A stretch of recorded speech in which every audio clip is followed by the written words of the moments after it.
आज जो कहानी मैं आपको सुनाने जा रहा हूँ वो सिर्फ एक कहानी नहीं, बल्कि जिंदगी का ऐसा सबक है जो आपको हमेशा याद रहेगा। जब भी आप दुखी, परेशान या चिंतित महसूस करें, बस इस कहानी को याद कर लेना।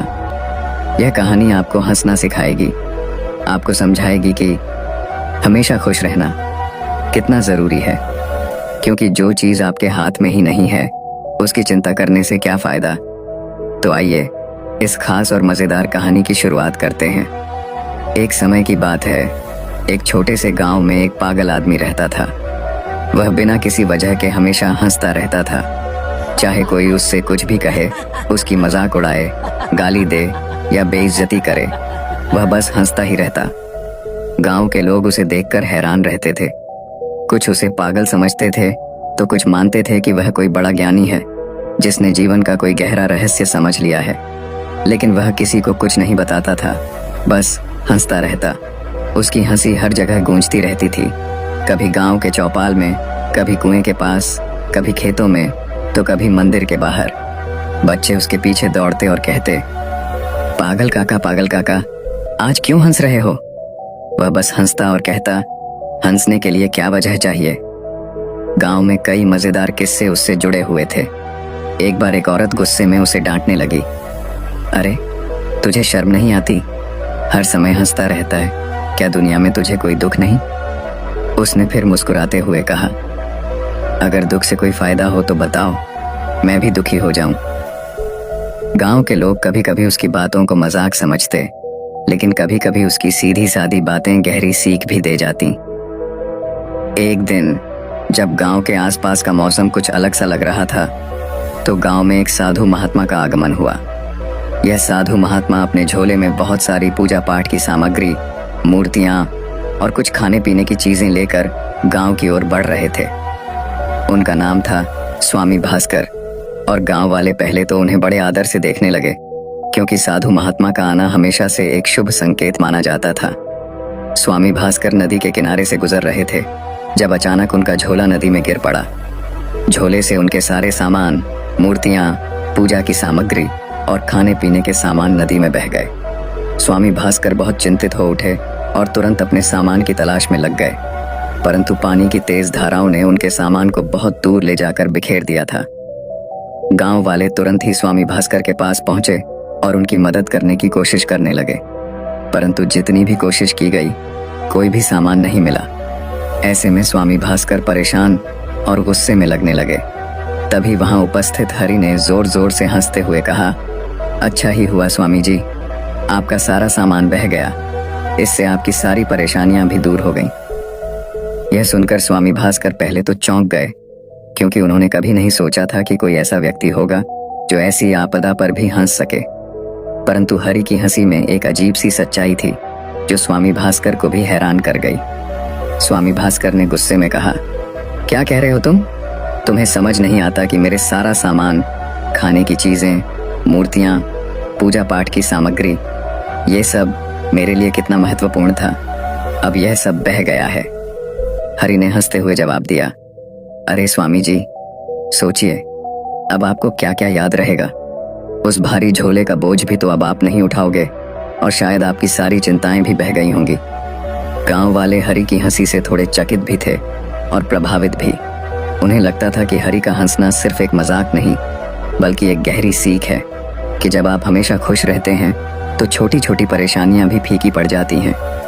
इसी बीच गांव में एक लड़का था जिसका नाम था राघव। राघव बहुत उदास और मायूस रहता था। वह जीवन की कठिनाइयों से जूझ रहा था और उसे लगता था कि उसकी जिंदगी में कोई खुशियां नहीं हैं। हर दिन वह अपने घर में अकेला रहता और उसकी आंखों में निराशा की चमक होती। एक दिन जब राघव उदासी में डूबा हुआ अपने घर से बाहर निकल रहा था, तो उसने स्वामी भास्कर की परेशानी देखी। वह स्वामी के पास गया और बोला, स्वामी जी, मेरी जिंदगी में कोई खुशियां नहीं हैं, मैं बहुत दुखी हूँ, मुझे समझ नहीं आता कि अब क्या करूँ, क्या आप मेरी मदद कर सकते हैं? स्वामी भास्कर ने राघव की ओर देखा और कहा, बेटा, शायद मेरी खोई हुई चीजें तुम्हारे लिए कुछ नया लेकर आएं। राघव ने थोड़ी आशा की कि स्वामी की किसी बात में कुछ रहस्य छुपा है, जिससे उसकी जिंदगी में भी कुछ बदल जाएगा। उसने स्वामी की मदद करने का निश्चय किया और दोनों साथ में नदी किनारे जाकर खोया हुआ सामान ढूंढने लगे। राघव की मेहनत और लगन देखकर स्वामी भास्कर भी प्रभावित हुए, परंतु स्वामी के मन में एक और गहरी चिंता थी जिसे वह किसी से साझा नहीं करना चाहते थे। असल में स्वामी भास्कर कोई साधु नहीं बल्कि एक चोर थे। उनके पास जो सामान था वह किसी मंदिर से चुराई गई एक छोटी सी सोने की मूर्ति थी। मूर्ति इतनी कीमती थी कि उसे लेकर वह बहुत चिंतित थे और उसे पाने के लिए वह नदी के पास से गुजर रहे थे। राघव और स्वामी भास्कर दिन रात मेहनत करते रहे, परंतु नदी की तेज धाराओं ने स्वामी का सामान बिखेर दिया था। स्वामी भास्कर की आंखों में चिंता की लकीरें पड़ गई थीं, परंतु वह अपनी असली पहचान छुपाए हुए थे। हरि, जो हमेशा हंसता रहता था, ने देखा कि स्वामी भास्कर की हंसी में आज कुछ अलग सी उदासी भी झलक रही थी। एक दिन जब दोनों नदी के किनारे बैठे थे तो राघव ने स्वामी भास्कर से पूछा, स्वामी जी, आप इतने परेशान क्यों हैं? आपकी हंसी तो हमेशा रहती है, पर आज आपकी आंखों में कोई चिंता सा झलक रहा है। स्वामी भास्कर ने कुछ देर चुप रहने के बाद धीरे से कहा, बेटा, कभी कभी जीवन में ऐसे मोड़ आते हैं जब हमें अपने कर्मों का सामना करना पड़ता है। मेरी भी एक गलती थी जिसे मैं हमेशा पछताता हूँ। राघव को स्वामी की बातों से कोई समझ नहीं आया, परंतु हरि मुस्कुराते हुए बोला, देखो राघव, जिंदगी में हर चीज का एक मतलब होता है। जो भी होता है अच्छे के लिए होता है। हरि की यह बात सुनकर राघव के दिल में एक नई आशा की किरण चमकने लगी।